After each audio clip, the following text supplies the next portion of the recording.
Dear student, स्वागत है आपका एसके मैथ्स कोचिंग क्लास में।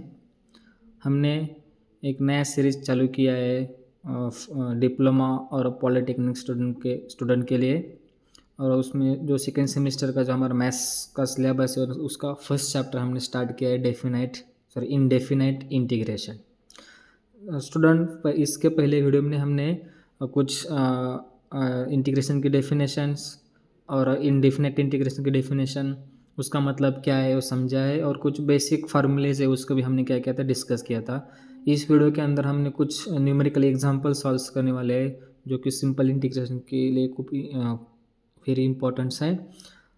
चलिए स्टूडेंट्स, हम सॉल्व करते हैं। कोई भी एक हमें इंटीग्रेशन दिया है तो उसको स्टेप बाय स्टेप कैसे सॉल्व करते हैं, ठीक है।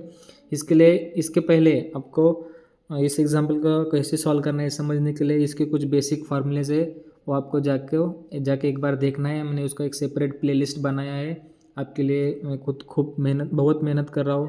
प्लीज़ मुझे सपोर्ट कीजिए, लाइक कीजिए और चैनल को सब्सक्राइब कीजिए।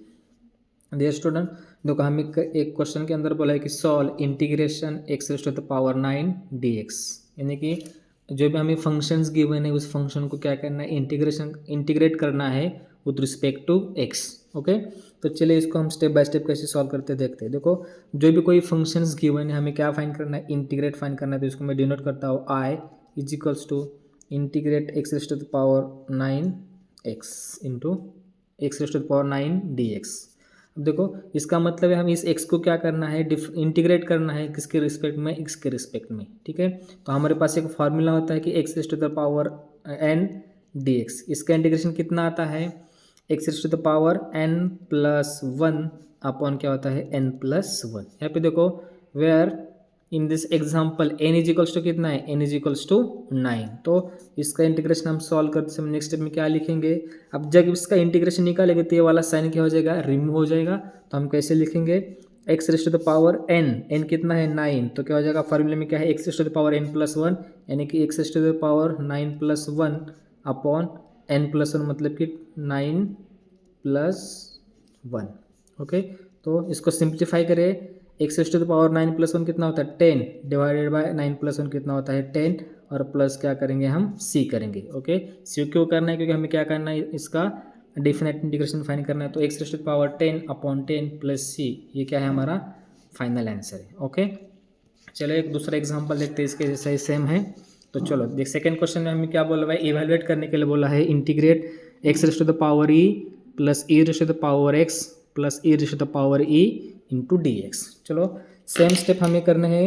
इस देखो, हमें क्या करना है, जो भी हमारा फंक्शन गिवन है उस फंक्शन को डिनोट करना है। i is equals to integrate of x raise to the power e plus e raise to the power x plus e raise to the power e raise to the power e into D X. देखो student, अब देखो ये जो integration है और ये जो D x है, इस ब्रैकेट के अंदर के सभी टर्म्स को क्या है, मल्टीप्लाई के फॉर्म में। तो मैं क्या करता हूँ, इस इंटीग्रेशन से अंदर मल्टीप्लाई करता हूँ और सिमिलरली इस डी एक्स से भी क्या करता हूँ, इस ब्रैकेट के अंदर के सभी टर्म को क्या करता हूँ, मल्टीप्लाई करता हूँ। तो क्या हो जाएगा, integration e raise to the power e into D x plus e raise to the power e x e raise to the power x into D x plus integration e raise to the power e into D x.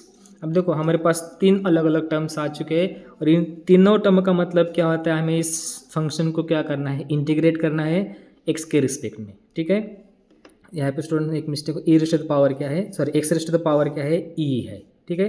अभी देखो, अभी हमने formula देखा था कि हमारे पास X raise to the power n dx होता है, तो उसका इंटीग्रेशन क्या होता है, x raise to the power n plus 1 upon n plus 1 होता है, ठीक है। तो यहाँ पे देखो, यहाँ पे क्या है, x है, x की पावर कितनी है n, यानी कि n इज इक्वल्स टू कितना, यहाँ पे e है।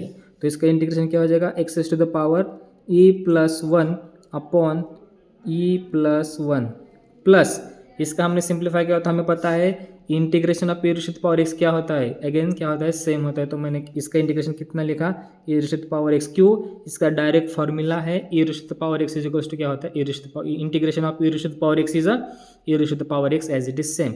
प्लस अब यहाँ पे देख लेना, e raise to the power e, इसका मतलब हमें क्या कहना है, इसका इंटीग्रेट करना है किसके रिस्पेक्ट में, x के रिस्पेक्ट में। लेकिन ये जो पूरी टर्म है वो क्या है, कांस्टेंट, और हमें पता है कांस्टेंट का इंटीग्रेशन क्या होता है, 1 होता है।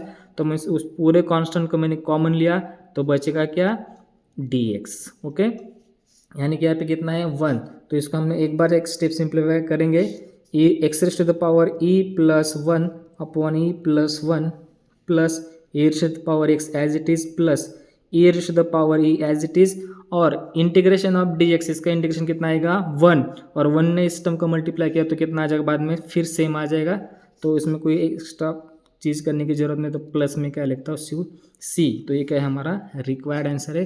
स्टूडेंट आपको वीडियो अच्छे लगते हैं तो उसको लाइक करिए और शेयर करिए। Thank you student.